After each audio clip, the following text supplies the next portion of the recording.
Great day, people. I hope everyone's day is as beautiful as mine is.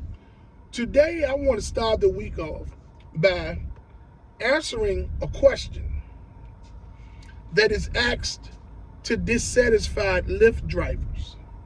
Right. Why do Lyft drivers still drive if they're dissatisfied with Lyft operations? Right. Meaning the mistreatment of the drivers, the rate of pay that they're paying the drivers around the geographical map, the unfair balance in the algorithms, you know what I'm saying? All of the bullshit that Lyft does. If the drivers are so dissatisfied with the Lyft platform, why do they still drive? Well, I'm going to answer that question for you all. All right. So, no one is forced to sign up to this Lyft platform and be a driver. No one is forced to sign up to the Lyft Express program and be a driver in that platform, right? But everyone that joins Lyft joins for a financial purpose. Whatever that financial purpose may be, okay? Some of us may join the Lyft platform as a driver, whether it's through the Lyft Express program or through regular Lyft with your own vehicle to make extra money, to supplement an income that we have, to solve a problem financially that we may be having, to take care of something that's overdue, to purchase something that we want to purchase that we can't purchase with funds that we have coming in, okay? To be able to feed our children on a weekly basis, a daily basis, to be able to live somewhere that we may have to pay every week to live. It's a plethora of reasons that people around the geographical map join the Lyft platform as drivers. Now, everyone is sold. Everyone that joins the Lyft platform as a driver is sold on an advertisement that they have seen, or someone has promoted a referral link to them by way of mouth, right? Or by looking at a video or something, like a lot of the rideshare channels that you see on YouTube. And when you see advertisements and things of that nature, it sells you a dream. Prime example, when you're riding down the street and you see a sign that Burger King has this juicy 100% ground beef patty with all this bacon and all this cheese and barbecue sauce and things of that nature on it, and it may be a triple patty, and you'd be like, oh boy, that looks marvelous on that picture. That's an advertisement, and that burger is going to be made to perfection so that they can take those pictures to promote that burger, so people like us can run and get that burger from Burger King. Now, when we get to Burger King to get that burger is not going to be nothing like that picture. But because we are so curious, we're going to dive in and we're going to take a big old bite. You know what I'm saying? Same thing with playing the lottery. Everywhere you go, you see a sign that say you can win $2 million, $3 million, so many thousands. if you spend one of your dollars. So you're like, oh boy, I can win that money. Or I really need some extra money. So let me take one of my dollars and go to the store and buy a ticket. That advertisement for that lottery is going to make you believe that you are the next winner. And it's going to draw you to the store to buy a ticket. To pull $1 or $2 out of your pocket to buy a ticket. In hopes that you would win that lottery and change your life. Okay. That was my demonstration on trying to get you people to understand that Lyft has marketing tactics that draw people in. No, they don't force you to sign up. Ain't nobody putting a gun in your head saying you better get out there and drive. We do it because we think that we can make something better in our situations or our lives. And so we take our cars that we have to gas and put maintenance on, and we join their platform to make cents per mile, while they make major millions of dollars, right? We join the Lyft Express program, which provides us with the vehicle and reduces our cents per mile in our area by as much as 40 cents per mile. Because they're giving us the rental car that they got to do maintenance on. And then we get out here and then we wind up realizing that we're only working for Lyft and Hertz. And the money that you spend during the week for gas to pay the car payment, right?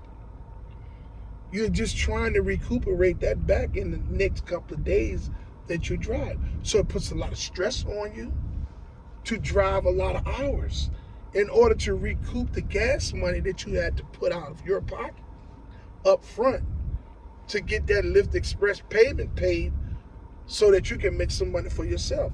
So you're in the hole 3 times. You got to pay Lyft their money, whatever the base rate of rent is on that vehicle every week in your area first before you can cash out any money. You got to pay Hertz. You got to pay Hertz for their car payment every week before you can cash out any money. Whatever the base rate is, you got to pay them. You got Lyft is going to take a great big portion of every ride that you make during the day for how many hours you drive because you're in the Lyft Express program.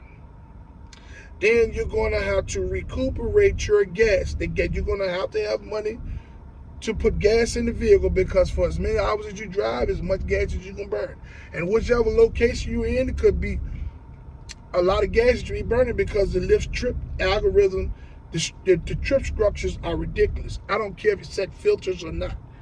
The trip structure is outrageous. It's going to cost you to burn gas.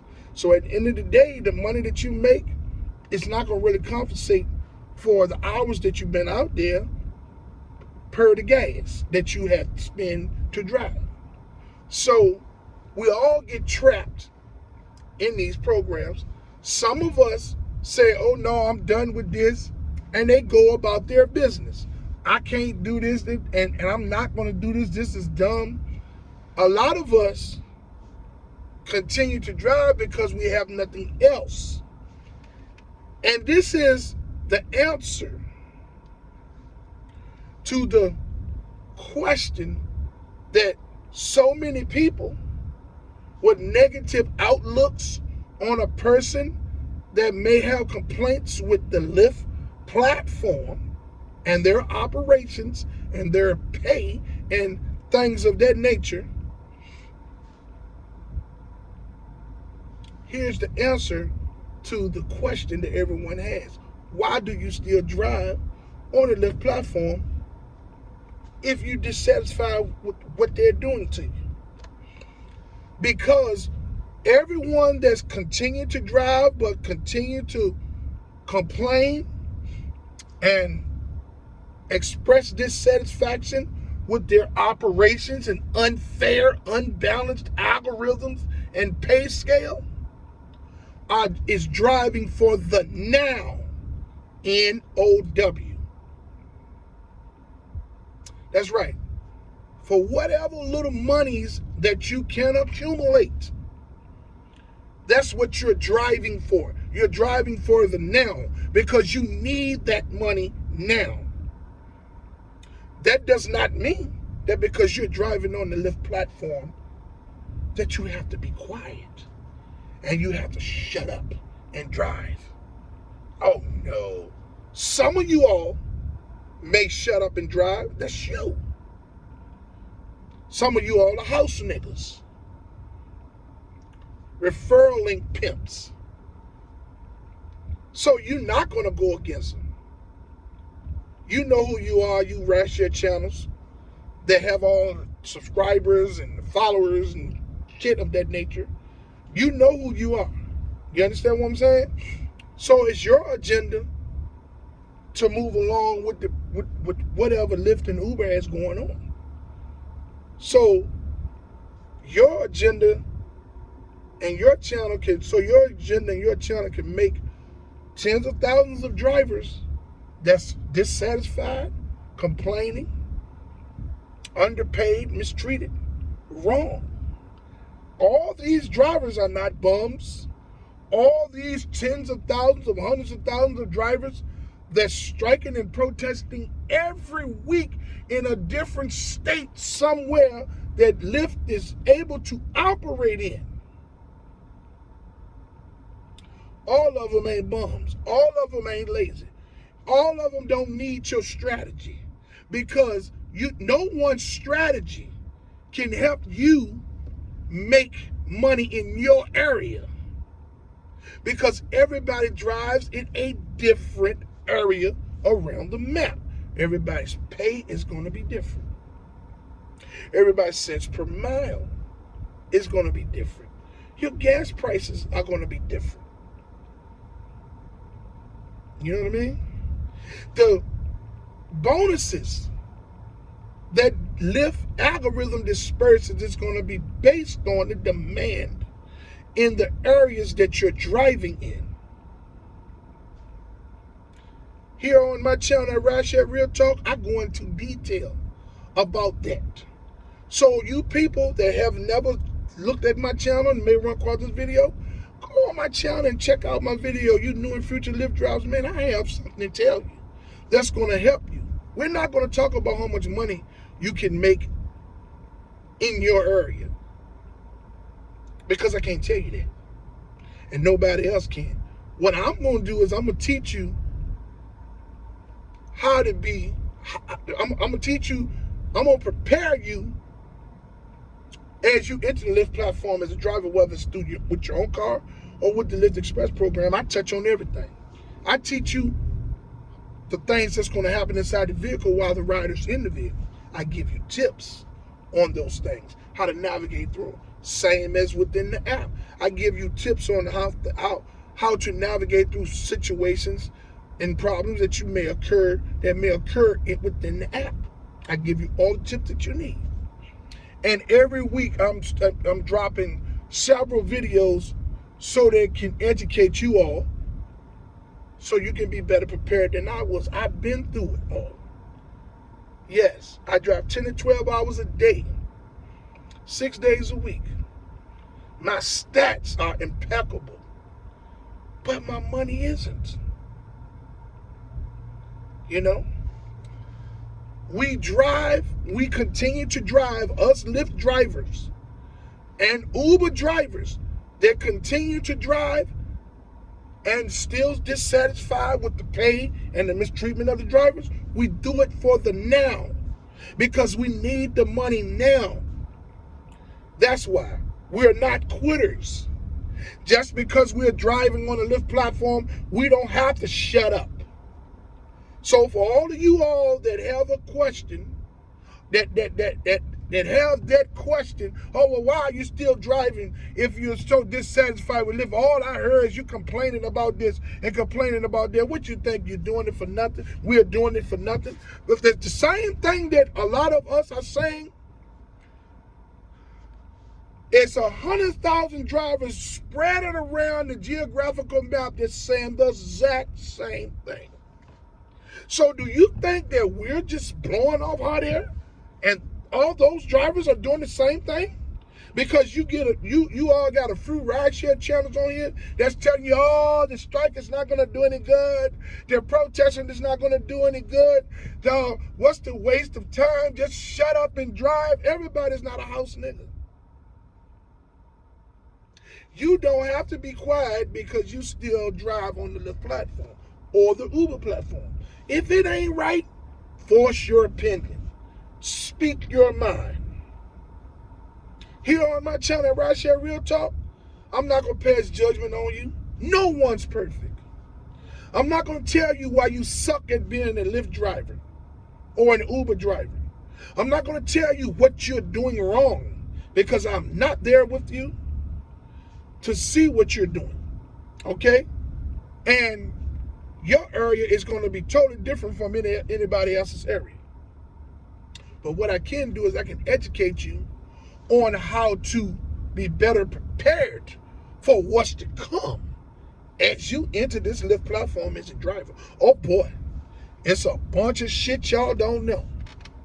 And I'm here to educate you here on my channel at Rideshare Real Talk. So for all of you all that have the question, if you're so dissatisfied and all of your videos is about the bad stuff with Lyft, why do you still drive? I'm driving for the now because I need this money now. I'm working my way up out of this situation. So there's your answer. All of these drivers, they're still driving but dissatisfied and continue to protest and strike. They're driving for the now because they need what little money they can get from this platform now until they can do better. Hey, I would like to say that I fully support the striking and protesting efforts of Lyft and Uber drivers and gig workers from city to city and state to state. I commend you all for you all stern pertinacity to fight for change for everyone. Hey, even if we don't get any change, I applaud you all for you all's unselfish approach to fighting for change for everyone. I would like to say to all of those who have subscribed to my channel to like, subscribe, and hit the notification bell so that you all can stay in the loop for my latest videos. Hey man, you know my channel's moving kind of slow. I haven't had a chance to do any SEO on my channel, SEO on my channel, search engine optimization. So it's mainly basically my fault. My channel's moving kind of slow. So I'm gonna take some time so I can get my channel straight so I can reach people that really need to see the information that I'm putting out there. I'm trying to get to 500 subscribers so that at that point I can start going live a couple of days throughout the week and helping some of you all that may be out there driving, that's new drivers, that may want to call in and talk to me about what you're going through, and I can help you with what's going on. You know what I'm saying? I vow to keep mine as real as I can get it. You know, I want to build a family, and I want everyone to understand that I'm out here struggling, and we're gonna build together. When I find a better opportunity, I'm gonna push it, but I'm gonna make sure I do my due diligence so there won't be no, well, it's gonna be bullshit with everything you do, but it'll be a whole lot better than what we're going through. We need to stick together, people. Hey man, I love you all, and I hope you all love me the same way. Until my next video, let's get this bread, baby.